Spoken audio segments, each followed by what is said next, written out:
एक तरफ मेरी पत्नी है और दूसरी तरफ प्रेमिका, एक तरफ मेरा पति है और दूसरी तरफ मेरा प्यार। दोनों में से किसे चुनूं और किसे छोड़ूं?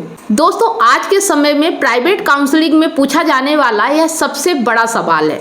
इतना कॉमन सवाल है कि मुझे लगा कि इस टॉपिक पे भी वीडियो जरूर बनाना चाहिए, इससे पहले कि कोई मूर्खता भरा निर्णय लेकर अपनी जिंदगी बर्बाद करे।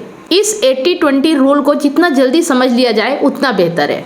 लेकिन इससे पहले मैं एक बात महिलाओं के पक्ष में और एक बात पुरुषों के पक्ष में कहना चाहूंगी। महिलाएं एक बात समझ लें कि उनकी जिंदगी में जो भी बिगाड़ खाता है, जो भी प्रॉब्लम है, जो बचपन में परियों की कहानियां सुनी जिसमें बताया जाता है कि एक राजकुमार सफेद घोड़े पर चढ़कर आएगा, या फिर जो बॉलीवुड की मूवीज देखी हैं जिसमें एक आशिक बेइंतहा प्यार करता है, वो रियल है।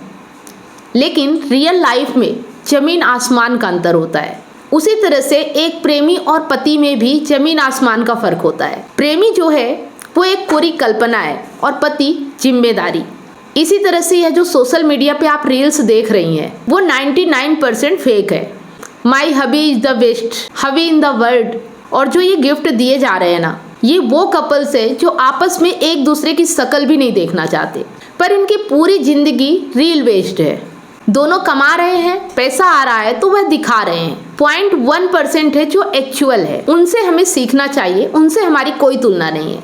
जिसमें एक ऐसी महिला है जो सौंदर्य की देवी है, निहायत इंटेलिजेंट और अच्छे से घर को संभालती है, जॉब कर रही है, माता पिता की सेवा कर रही है, और माता पिता अगर ताने भी देते तो चुप करके सुनती है। अब होता यह है कि 80-20 रूल हमें यह बताता है कि जिस चीज की प्राप्ति उसमें सुख की समाप्ति। अब हो क्या रहा है कि जो हमारी लाइफ में है उसमें 80% गुण है और 20% मिसिंग है, जो हमारे भीतर भी मिसिंग है। अब हो ये रहा है कि हम 80% में फोकस नहीं करते और जो 20% मिसिंग है हम उसकी तलाश करते हैं, और बाहर जो ये महिला या पुरुष है वो 20% है।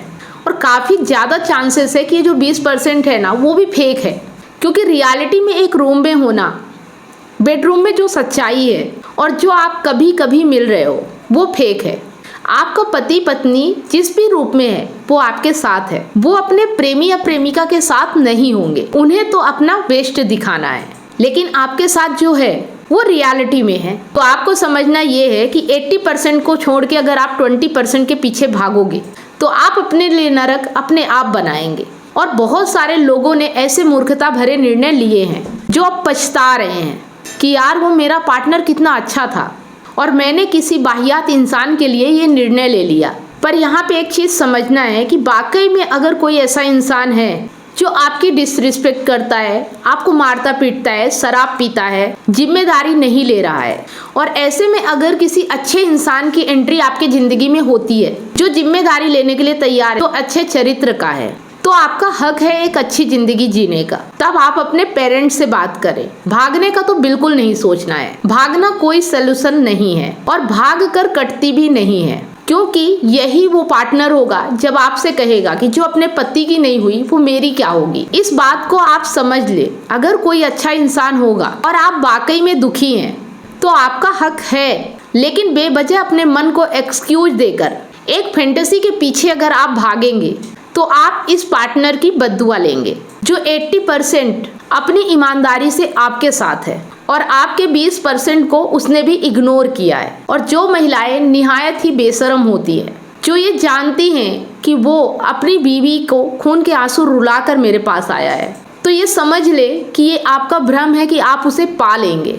ये आपका भ्रम है कि अगर आप उसे पा लेंगे तो आपके जीवन में सुख और शांति आएगी। किसी की आंख में आंसू देकर कोई भी सुखी नहीं हो पाया है। इसलिए जितना जल्दी आप अपने कर्मों को सुधार लेंगे उतना जल्दी आप सुखी हो जाएंगी। और जो पुरुष इस बात का नाजायज फायदा उठा रहे हैं कि उनकी पत्नियां कुछ नहीं कर पा रही हैं क्योंकि वो कम पढ़ी लिखी हैं, या फिर वो कमजोर है क्योंकि उनका मायका पक्ष कमजोर है, तो हम जो भी चाहे वो मनमानी कर लेंगे, तो आप इसी जन्म में भोगेंगे। और यह यूनिवर्सल ट्रूथ है, अगला पिछला जन्म कुछ नहीं होता है। और मैं यह अपने आसपास जो घटित होता हुआ देख रही हूँ ना, उसके आधार पे कह रही हूँ।